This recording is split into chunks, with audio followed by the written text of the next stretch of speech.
اعوذ باللہ من الشیطان الرجیم بسم اللہ الرحمن الرحیم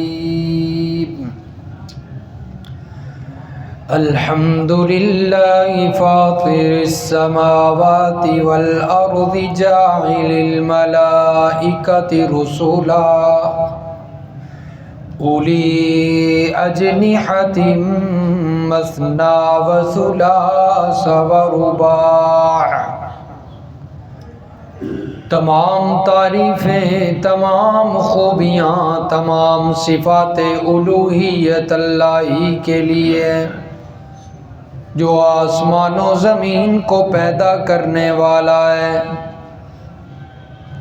جو فرشتوں کو پیغام قاصد، پیغام رساں بنا کر بھیجنے والا ہے، جن فرشتوں کے دو دو، تین تین اور چار چار بازو ہیں، پر ہیں۔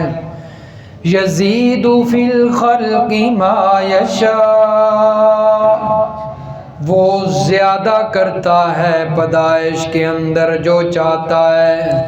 ان اللہ علی کل شیء قدیر، بے شک اللہ تعالی ہر چیز پر قادر ہے۔ ما یفتح اللہ للناس من رحمت فلا ممسک لها، اللہ تعالی لوگوں کے لیے اپنی رحمت میں سے جو چاہتا ہے کھولتا ہے، پس اس کی رحمت کو کوئی بند کرنے والا نہیں ہوتا۔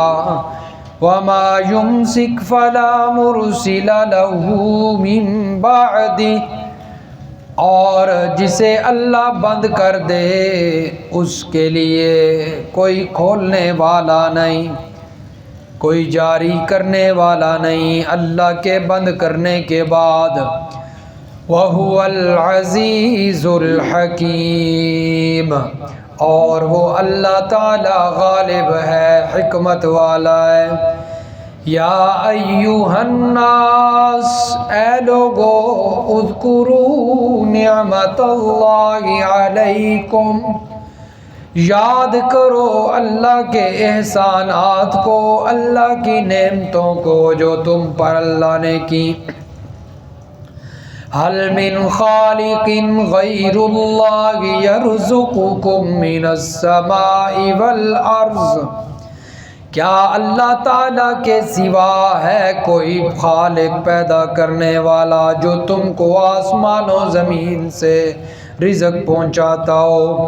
لا الہ الا ہو، اللہ کے سوا کوئی عبادت کے لائق نہیں ہے، کوئی الہ نہیں۔ فَأَنَّىٰ تُؤْفَكُونَ، پس کہاں تم پھیرے جاتے ہو، کہاں بھاگتے ہو؟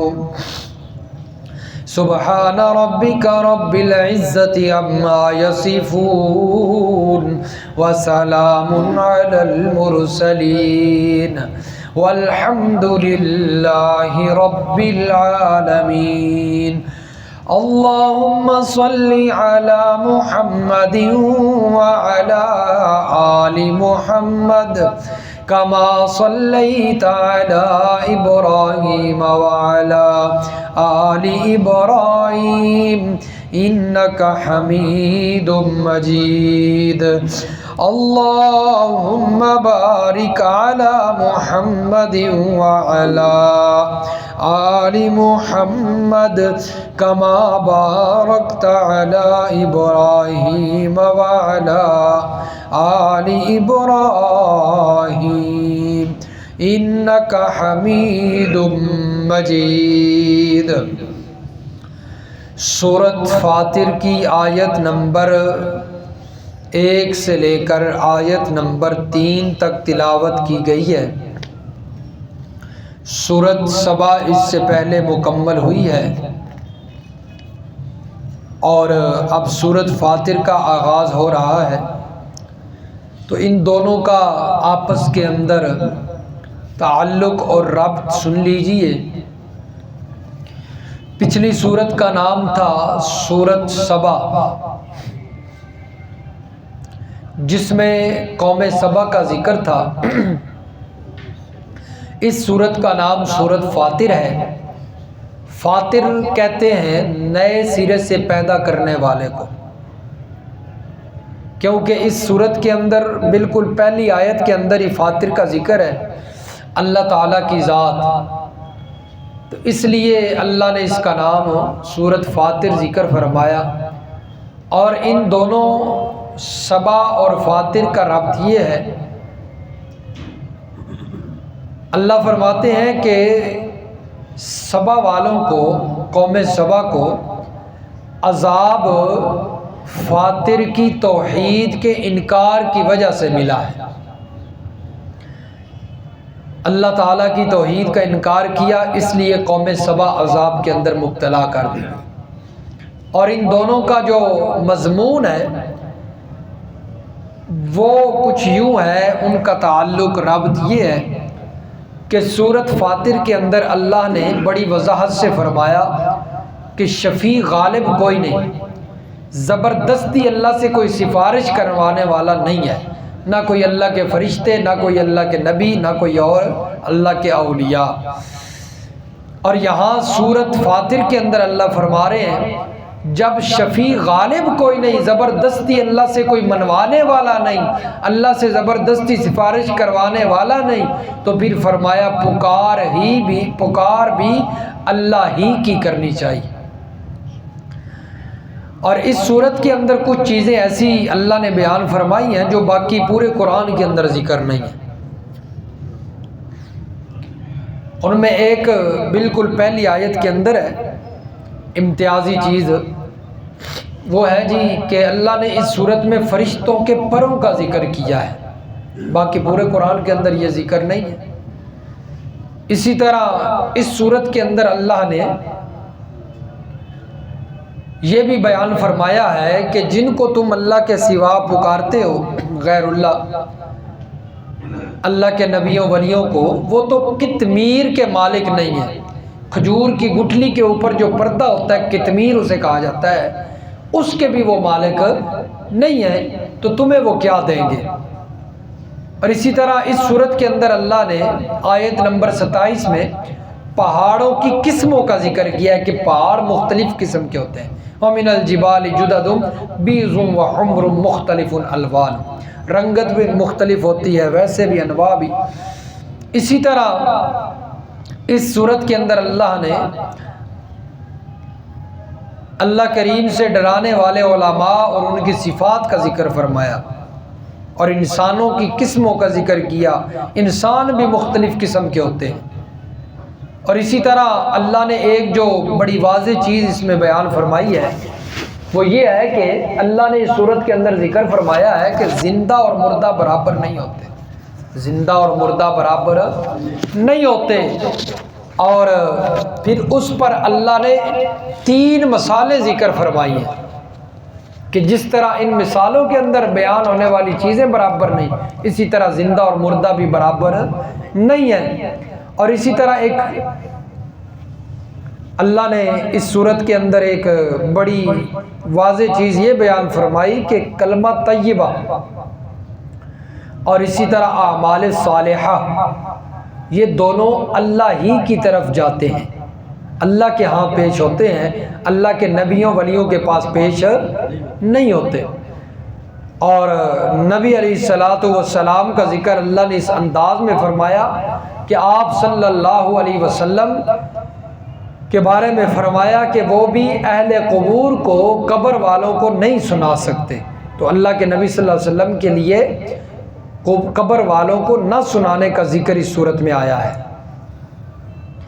اور اس صورت کا خلاصہ مختصر یہ ہے کہ اس کے اندر اللہ نے مسئلہ توحید پر 11 عقلی دلائل ذکر فرمائے ہیں، ایک دلیل وحی ذکر فرمائی، اور اسی طرح باقی تخویفات، ڈراوے، تبشیرات، خوشخبریاں اور زجریں وغیرہ اللہ نے اس صورت کے اندر بیان فرمائے ہیں۔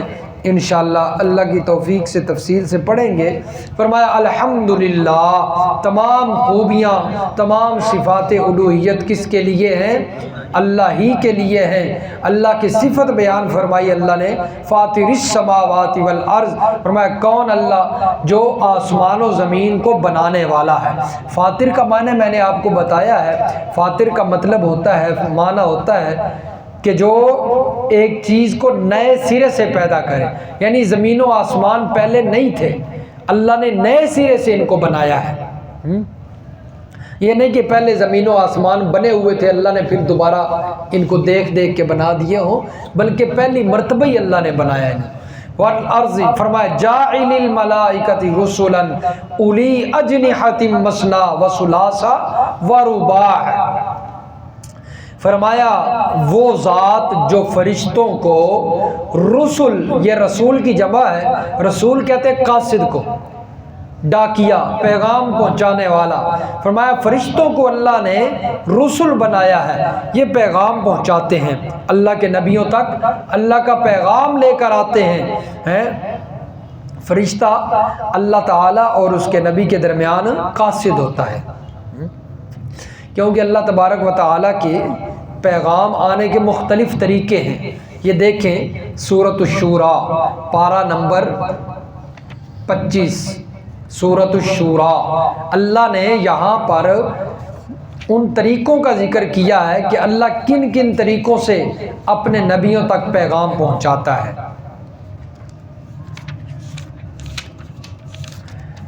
جی صفحہ نمبر 588، صفحہ نمبر 588، سورۃ الشورى آیت نمبر 51، پارہ 25، فرمایا وما کان لبشر ان یکلمہ اللہ الا وحیا او من وراء حجاب او یرسل رسولا فیوحی بإذنہ ما یشاء وما کان لبشر، اور کسی بشر کی یہ شان نہیں کہ اللہ اس سے کلام فرمائے، الا مگر 3 طریقوں سے۔ اللہ کسی بشر سے کلام کرتے ہیں تو کتنے طریقوں سے؟ 3 طریقوں سے۔ وحیاً، یا تو اللہ الہام کے ذریعے دل کے اندر بات ڈال دیتے ہیں، الہام کر دیتے ہیں، اللہ تعالیٰ دل کے اندر کوئی بات جو بھی اللہ نے فرمانی ہو وہ اللہ تعالیٰ انسان کے دل میں ڈال دیتے ہیں۔ فرمایا یہ جو الہام ہوتا ہے نا، یہ انبیاء کو بھی ہوتا ہے، غیر انبیاء کو بھی ہوتا ہے۔ الہام اس کا تعلق انبیاء سے بھی ہے، غیر انبیاء سے بھی ہے، جس طرح کہ اب انبیاء کا تو واضح ہے ہر چیز، لیکن غیر انبیاء جیسا کہ اللہ نے حضرت موسیٰ علیہ السلام کی والدہ کے بارے میں کیا کہ کیسے کیسے آپ نے کرنا ہے، الہام کیا نا اس کے دل میں بات۔ اسی طرح حضرت سلیمان علیہ السلام کے رستے کے اندر جو چیونٹی تھی اس کے دل میں بھی اللہ نے الہام کیا تھا کہ جلدی جلدی اپنی بلوں میں گھس جاؤ۔ تو یہ مطلب انبیاء کو بھی ہوتا ہے، غیر انبیاء کو بھی ہوتا ہے۔ او من وراء حجاب، یا پردے کے پیچھے سے، حجاب کے باہر سے اللہ تعالیٰ کلام کرتا ہے۔ یہ دوسرا طریقہ ہے کہ اللہ تبارک و تعالیٰ حجاب کے پیچھے سے جو ہے وہ، یعنی حجاب کوئی جسم حائل نہ، اور نہ یہ حجاب حق تعالیٰ کی ذات و نور کو مخفی کر سکتا ہے، بلکہ حقیقت اس حجاب کی بشر کا ذوف ادراک اللہ تعالیٰ حجاب کے پیچھے سے، جس طرح کہ حضرت موسیٰ علیہ السلام سے کلام ہوئی، انہیں کلیم اللہ کہا جاتا ہے نا، تو حضرت موسیٰ علیہ السلام کے ساتھ اللہ نے کلام کی، درمیان میں کوئی قاصد نہیں تھا، کوئی فرشتہ نہیں تھا، تو حجاب کے پیچھے سے اللہ نے کلام کیا۔ اللہ نظر نہیں آ سکتے دنیا کے اندر نبی کو بھی۔ بعض لوگ کہتے ہیں نا نبی علیہ السلام کے بارے میں، ان کی معراج کا واقعہ بیان کرتے کرتے ان کی شان بیان کرتے کرتے لوگ کہنے لگ جاتے ہیں خطبائے کرام کہ اللہ کے نبی اس مقام تک پہنچے کہ اللہ کے ساتھ ملاقات ہو گئی اور درمیان میں کوئی دوسرا نہ تھا، کوئی چیز حائل نہیں تھی۔ ایسا نہیں ہو سکتا، اللہ تعالیٰ نبی سے بھی کلام کرتا ہے تو حجاب کے پیچھے سے کلام کرتا ہے، یہ دوسرا طریقہ ہے۔ جس طرح کہ حضرت موسیٰ علیہ السلام سے کلام ہوئی، کلیم اللہ ان کو کہا جاتا ہے، کیونکہ حضرت عائشہ رضی اللہ تعالی عنہ فرماتی ہیں کہ یہ جو دنیا والی نظر ہے، اس نظر کے ساتھ انسان اللہ کو نہیں دیکھ سکتا، اس نظر کے ساتھ اللہ کو نہیں دیکھا جا سکتا۔ حضرت موسیٰ نے بھی اللہ سے اصرار کیا تھا کہ آپ کو دیکھنا چاہتا ہوں، لیکن اللہ نے فرمایا تھا پہلے میں اپنی جو ہے وہ تجلی پہاڑ کے اوپر ڈالوں گا، اگر یہ قائم رہا اور آپ بھی قائم رہے تو پھر تو میں آپ کو اپنا دیدار کروا دوں گا۔ لیکن تجلی پڑی، پہاڑ بھی ریزہ ریزہ اور حضرت موسیٰ بھی بے ہوش ہو گئے۔ اس لیے اللہ کو اس دنیا والی آنکھوں کے ساتھ بندہ نہیں دیکھ سکتا۔ جنت میں انشاءاللہ جنتیوں کو اللہ کا دیدار نصیب ہوگا اور یہ وہاں پر سب سے بڑی نعمت ہوگی۔ تیسرے نمبر پر فرمایا اللہ تعالی بشر سے کلام کرتا ہے، او یرسل رسولا، قاصد بھیج کر، فرشتہ بھیج کر، فیوحی بِإِذْنِهِ ما یشاء، وہ اللہ کا حکم دیتا ہے، آ کر وہی کرتا ہے جو اللہ چاہتا ہے۔ تو یہ تین طریقے ہیں اللہ کے ساتھ کلام کے۔ تو چنانچہ اللہ فرماتے ہیں ہم نے، اللہ کے لیے تعریفیں ہیں جس نے فرشتوں کو قاصد بنا کر بھیجا۔ کون فرشتے؟ اولی اجنحۃ مثنی وثلاث ورباع، فرمایا وہ فرشتے جن کے دو دو پر ہیں، تین تین پر ہیں، چار چار پر ہیں، یہ اللہ نے ان کے پروں کا ذکر فرمایا۔ باقی یہ کوئی ان کے پروں کی گنتی نہیں ذکر کی گئی کہ دو دو تین تین، یہ چار چار ہی ہیں، بلکہ اللہ نے کم سے کم تعداد کو اور زیادہ سے زیادہ مقدار کو بیان کیا۔ یعنی کم سے کم ان کی تعداد یہ ہے کہ دو دو پر تو ہوتے ہیں ان کے، یہ کم سے کم ان کی تعداد ہے، زیادہ کی کوئی حد مقرر نہیں ہے۔ حضرت عبداللہ ابن مسعود رضی اللہ تعالیٰ عنہ فرماتے ہیں نبی علیہ الصلوۃ والسلام فرمانے لگے کہ جبریل امین کے 600 پر ہیں۔ کتنے پر ہیں؟ بخاری کے اندر روایت ہے 600 پر ہیں۔ آپ اندازہ لگائیں جبریل امین کے 600 پر ہوں گے تو اور جو دوسرے فرشتے ان کے کتنے ہوں گے۔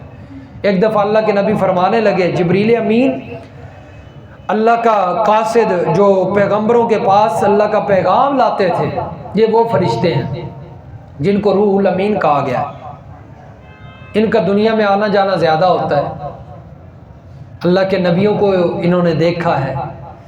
جبریل امین اللہ کے پیغمبر کے پاس آتے تھے وہی لے کر انسانی شکل میں، اور ایک بڑے پیارے صحابی تھے، خوبصورت صحابی تھے، دہیہ قلبی ان کا نام تھا رضی اللہ تعالی، ان کی شکل میں آیا کرتے تھے اللہ کے نبی کے پاس، اکثر صحابہ کرام کے سامنے آ جاتے تھے۔ حدیث جبریل جو ہے مشہور حدیث ہے، تو اس میں اللہ کے نبی صلی اللہ علیہ وسلم کے پاس جب تشریف لائے تھے تو صحابہ کرام پاس بیٹھے تھے، دو زانو ہو کر آ کر بیٹھ گئے اور کچھ سوالات کرنے لگے، صحابہ کرام کے سامنے آ جاتے تھے، لیکن آتے انسانی شکل میں تھے، صحابہ کرام کو نہیں پتہ ہوتا تھا کہ جبریل امین آئے ہوئے۔ تو اکثر جو ہے نا اور شکلوں میں بھی آتے تھے، لیکن زیادہ تر دہیہ قلبی کی شکل میں آتے۔ ایک دفعہ اللہ کے پیغمبر فرمانے لگے کہ میں آپ کو دیکھنا چاہتا ہوں، میں آپ کو دیکھنا چاہتا ہوں۔ بخاری کے اندر روایت ہے اللہ کے نبی صلی اللہ علیہ وسلم نے اصرار کیا، جبریل امین نے انکار کیا کہ آپ ہمیں نہیں دیکھ سکتے، لیکن اللہ کے پیغمبر کے اصرار پر اللہ سے اجازت لینے چلے گئے، چلو میں اللہ سے پوچھ کے آتا ہوں۔ جب اللہ کے ہاں تشریف لے گئے، اللہ سے اجازت مانگی، اللہ نے کہا ٹھیک ہے جاؤ، اللہ کے پیغمبر اگر اصرار کرتے ہیں میرا محبوب تو آپ دکھائیے اپنا اصلی جو حلیہ ہے، اصلی شکل و صورت جو ہے۔ چنانچہ وقت طے ہو گیا، حضرت جبریل نے فرمایا نبی علیہ الصلوۃ والسلام کو کہ صبح کے وقت افق کے اندر میں ظاہر کروں گا اپنا آپ، کناروں، افق کنارے کہتے ہیں آسمان کے، تو آپ تشریف لائیے، اس وقت جو وقت طے ہوا تھا تو اس وقت میں اپنی اصلی شکل میں آؤں گا۔ چنانچہ اللہ کے نبی صلی اللہ علیہ وسلم انتظار میں ہے، صبح ہوئی، حضرت جبریل نے اپنے پر کھولنے شروع کیے اور پورا چاروں طرف افق گھیر لیا، آسمانوں کے کناروں کو گھیر لیا، جہاں جہاں تک اللہ کے نبی کی نظر جا رہی تھی۔ تو جس وقت اللہ کے نبی نے دیکھا حضرت جبریل کو تو بے ہوش ہو کر گر پڑے۔ چنانچہ حضرت جبریل سمٹنا شروع ہو گئے، چھوٹے ہوتے ہوتے ہوتے پھر انسانی شکل میں آئے اور نبی علیہ السلام کو اٹھایا، آ کر ہوش میں آئے۔ فرمایا جبریل نے کہ آپ مجھے دیکھ کر بے ہوش ہو گئے ہیں، میکائیل اور اسرائیل تو مجھ سے بھی بڑے ہیں۔ تو اندازہ لگائیں اللہ کی کتنی بڑی بڑی مخلوق ہے، ان کو جو ہے وہ سنبھالنے والا بھی تو اللہ ہی ہے نا۔ فرمایا اللہ نے ان کو قاصد بنایا ہے، اتنی بڑی مخلوق ہے لیکن اللہ کے حکم کی پابند، یزید فی الخلق ما یشاء۔ فرمایا اللہ تعالی زیادہ کرتا ہے پیدائش کے اندر جو چاہتا ہے۔ ان اللہ علی کل شیء قدیر، اللہ ہر چیز پر قادر ہے۔ ہاں پیدائش کے اندر زیادہ کرتا ہے، یعنی ایک تو مطلب یہ ہے کہ فرشتوں کی جو پروں کی تعداد بیان ہوئی ہے وہ اس سے بھی اللہ زیادہ کرتا رہتا ہے، اللہ کو علم ہے کتنے پر ہیں۔ اسی طرح یا پھر یہ ہے کہ اللہ نے جو انسان بنائے ہیں، مخلوق بنائی ہے، اس کے اندر زیادتی کرتا رہتا ہے، اس کے حسن و جمال کے اندر، اس کے حافظہ کے اندر زیادتی کرتا ہے اس طرح۔ یا پھر یہ ہے کہ اللہ نئی مخلوقوں کے اندر زیادتی کرتا رہتا ہے، اللہ تعالیٰ اپنی شیان شان مخلوقیں پیدا کرتے رہتے ہیں۔ کل یوم ہوا فی شأن، فرمایا وہ اپنی شان کے مطابق مخلوق بڑھاتا رہتا ہے۔ کتنی مخلوقیں ہیں اللہ تعالیٰ کو علم ہے، کسی کو پتہ ہی نہیں۔ ما یفتح اللہ للناس من رحمت فلا ممسک لها، فرمایا اللہ نے فرشتوں کا ذکر کرنے کے بعد ایک عقیدہ بتایا، فرمایا بڑی اللہ کی مخلوق ہے، فرشتے ہیں۔ ما یفتح اللہ للناس، لیکن اپنا عقیدہ یہ بنائیے لوگوں کے لیے اللہ تعالیٰ اپنی رحمت میں سے جو چیز کھول دے اسے کوئی روکنے والا نہیں، اسے کوئی بند کرنے والا نہیں، اور جس کو اللہ بند کر دے اسے پھر کوئی کھولنے والا نہیں۔ فرمایا فرشتے بھی نہیں کھول سکتے۔ اور یہی بات اللہ نے مختلف جگہوں پہ بیان کی۔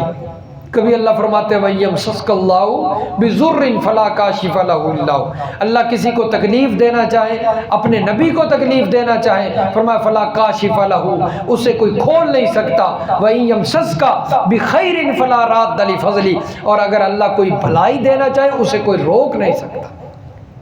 فرمایا اللہ نفع نقصان کا مالک ہے، یہ عقیدہ بنائیے۔ وَهُوَ الْعَزِيزُ الْحَكِيمُ، کیونکہ وہ غالب ہے، حکمتوں والا ہے۔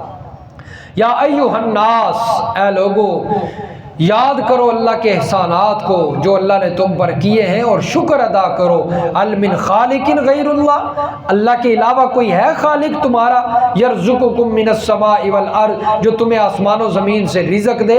فرمایا کوئی نہیں، اللہ ہی ہے جو آسمان و زمین سے انسانوں کو رزق دیتا ہے، اپنی مخلوقات کو روزی دیتا ہے۔ لا الہ الا ہو، فرمایا جب فرشتوں کو بھیجنے والا ہے، فرشتوں کو قاصد بنانے والا اللہ، آسمان و زمین کو پیدا کرنے والا اللہ، انسانوں کے نفع نقصان کا مالک اللہ، انسانوں کو روزی دینے والا اللہ، فرمایا پھر عبادت کے لائق بھی اکیلا کون ہے؟ اللہ ہی ہے۔ فرمایا پھر اللہ کے علاوہ کوئی عبادت کے لائق بھی نہیں۔ فَأَنَّا تُؤْفَكُونَ، کہاں بھاگتے ہو پھر، کہاں پھیرے جاتے ہو؟ کس نے تمہیں گمراہ کر دیا ہے جو تم اللہ کی عبادت نہیں کرتے، اللہ کے علاوہ کی عبادت کرتے ہو؟ اللہ سمجھ نصیب فرمائے، عمل کی توفیق عطا فرمائے۔